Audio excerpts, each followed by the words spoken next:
Dzisiaj jest czarny dzień naszej demokracji, a mało tego, wielkimi krokami zbliżamy się ku Rosji. Prezydent Andrzej Duda podpisał niekonstytucyjną ustawę. I tak, wcześniej zdarzyło mu się łamać nasze prawo, naszą konstytucję, chociaż powinien być jej strażnikiem. Uroczyście przysięgam, że dochowam wierności postanowieniom Konstytucji, że dochowam wierności postanowieniom Konstytucji, Ale nigdy nie złamano prawa 5-krotnie w jednej ustawie. Cześć, ja jestem Maciek, to jest kanał Wasze Forum Dialogu.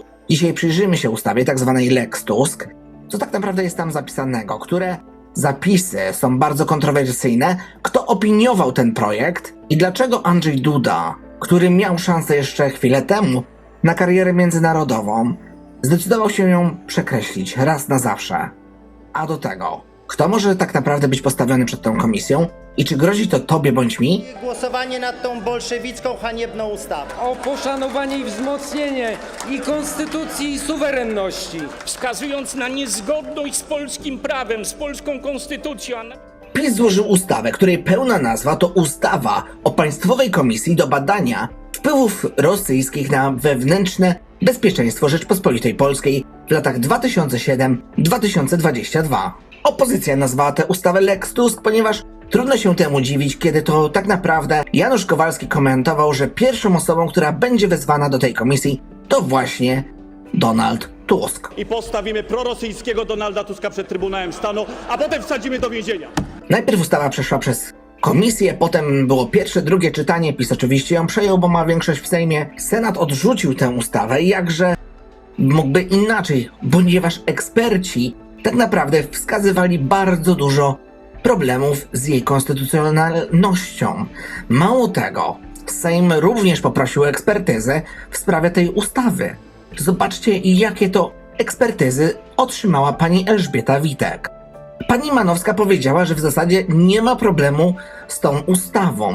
Biuro Legislacyjne powiedziało, że w zasadzie ta ustawa łamie prawo Unii Europejskiej. Krajowa Rada Sądownictwa stwierdziła, że nie będzie się mieszała do tego projektu, że absolutnie nie wypowie się w tym temacie. Pierwszy zastępca prokuratora generalnego, prokurator krajowy, stwierdził również, że ta ustawa łamie prawo. Jednakże pomimo wielu uwag co do tej ustawy, PiS miał to zupełnie gdzieś. Stwierdził, że idziemy na rympał, przyjmujemy to prawo, a w tej ustawie złamano te wszystkie artykuły Konstytucji Rzeczpospolitej. Jeżeli jesteś w PiSie i boisz się tego, że możesz przegrać wybory z największym oponentem, no to wprowadzasz tego typu przepisy. Jednakże opozycja stwierdziła, że komisji, bo nie będziemy legitymizować komisji. żadne ugrupowanie nie zdecyduje się, aby wysłać tam swojego członka, który będzie reprezentował ich partię.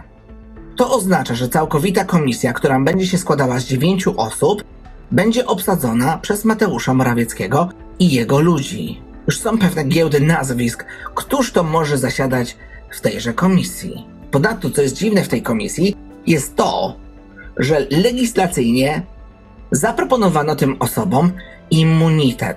To znaczy, tak, siedzicie w tej komisji, tak, jest ona nielegalna, tak, łamiecie prawo, ewentualnie wydając jakiekolwiek wyroki, ale nie będziecie za to sądzeni. I właśnie tak PiS działa. Andrzej Duda miał 4 opcje, jak zachować się w tej sytuacji. I opcja numer 1 to było po prostu podpisać ustawę, zostać notariuszem rządu i udawać, że wszystko jest dobrze. Prezydent notariusz rządu? A krytyka by sama spływała. Opcja numer 2. Oddać tę ustawę w trybie prewencyjnym do Trybunału Konstytucyjnego.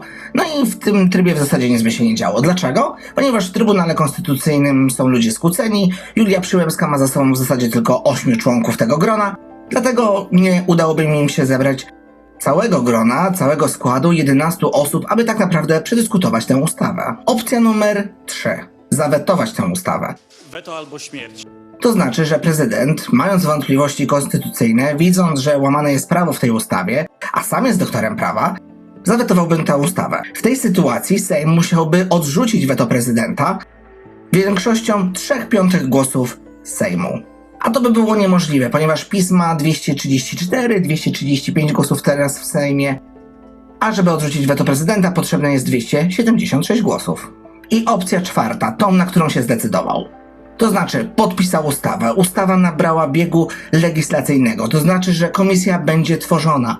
To znaczy, że do momentu, kiedy nie zostanie wydana opinia w tym momencie, w trybie następczym z Trybunału Konstytucyjnego o tym, że ta komisja jest niekonstytucyjna, to ona będzie sobie powstawała, tak?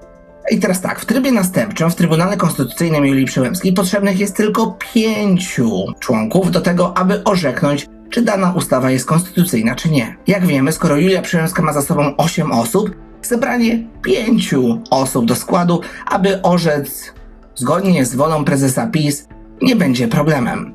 Dlatego ta opcja jest w zasadzie taka sama jak opcja numer 1. I chyba w zasadzie opcja, którą wybrał pan prezydent, jest najgorsza, ponieważ w swoim przemówieniu powiedział, że w zasadzie pojawiają się różne tutaj wątpliwości konstytucyjne, a on jest prawnikiem, on jest doktorem prawa. Podpisuję ustawę, dlatego że uważam, że powinna wejść w życie. Są osoby, które podnoszą wątpliwości konstytucyjne. Korzystam z tych możliwości, które stwarza prezydentowi polska konstytucja i oprócz podpisania ustawy, co oznacza wprowadzenie jej w życie, jednocześnie skieruję ją także w tak zwanym trybie następczym do Trybunału Konstytucyjnego, żeby do tych kwestii, które budzą wątpliwości, odniósł się również Trybunał Konstytucyjny. Jeżeli pojawiają się jakiekolwiek wątpliwości konstytucyjne, no to prezydent Andrzej Duda, jako doktor prawa, sam powinien, chociaż w małym stopniu i jako obrońca konstytucji, sam powinien ocenić, czy ta ustawa jest konstytucyjna, czy nie. Mało tego, przecież on ma 147 doradców. A teraz lawinowo ci doradcy zaczynają odchodzić, twierdząc, że nie będą stawiać koło Andrzeja Dudy w jednym rzędzie, biorąc pod uwagę to, że on jawnie łamie konstytucję, podpisując i deklarując, że jest za podpisaniem tej ustawy, ponieważ jego podpis pod tą ustawą już widnieje. A to oznacza, panie Andrzeju Duda, nasz rezydencie kochany, że no niestety, chyba miałeś szansę naprawdę zostać wielkim człowiekiem, miałeś szansę w końcu pokazać, że jesteś niezależny, a wybrałeś stanowisko notariusza rządu. A to oznacza, panie Andrzeju Duda, że czeka cię Trybunał Stanu. I wydaje mi się, że wielu wyborców, którzy dzisiaj obserwują tę scenę, oczekują, że właśnie pan jako pierwszy będzie tym, który odpowie za niewypełnianie postanowień, do których pan się zobowiązał, składając przysięgę prezydencką. Wstyd za taką osobę, która u mnie robiła doktorat i tak łamie konstytucję, notorycznie łamie konstytucję, a w tej chwili zupełnie się jej sprzeciwia. To, co prezydent powiedział w tej pierwszej wypowiedzi, a potem jeszcze była wypowiedź w Połczynie Zdroju wieczorem wczoraj, gdzie się tak bardzo już podniecił i bardzo głośno krzyczał te same zresztą argumenty o tej transparentności. To jest, myślę sobie, nie jestem psychologiem, ale to jest tak psychologicznie rzecz biorąc próba jakiegoś ratowania swojej pozycji, usprawiedliwiania się jakoś przed samym sobą nawet. W następnym wideo wyszczególnię wam 11 najpoważniejszych zarzutów co do tej ustawy, natomiast chciałbym wam jedną rzecz podkreślić. W Polsce mamy służbę, tak? Utrzymujemy je, płacimy naprawdę wiele milionów na to, aby ABW, CBA, CBŚ, Polska Policja, Wojsko, wszystkie służby możliwe, kontrwywiad pracowały. I chcecie mi powiedzieć, że przez 8 lat rządów te wszystkie służby robiły wielkie nic i nie badały żadnych związków z Rosją? Ponadto chciałbym wam, abyście pomyśleli. W tej ustawie tak naprawdę mówi się, że każda osoba, która miała jakiekolwiek związki finansowe, administracyjne, decyzyjne i mogła działać na rzecz Rosji, może stanąć przed tą komisją. Czy to oznacza w takim razie, że każdy, kto dzisiaj tankował rosyjskie paliwo, każdy, kto używał prądu, który był wytwarzany z rosyjskiego węgla, będzie mógł stanąć przed tą komisją? Tak, teoretycznie jest to możliwe i to jest w tym wszystkim najśmieszniejsze. Oczywiście uderzając w Donalda Tuska okazało się, że tak naprawdę Prawo i Sprawiedliwość uderza w każdego z nas.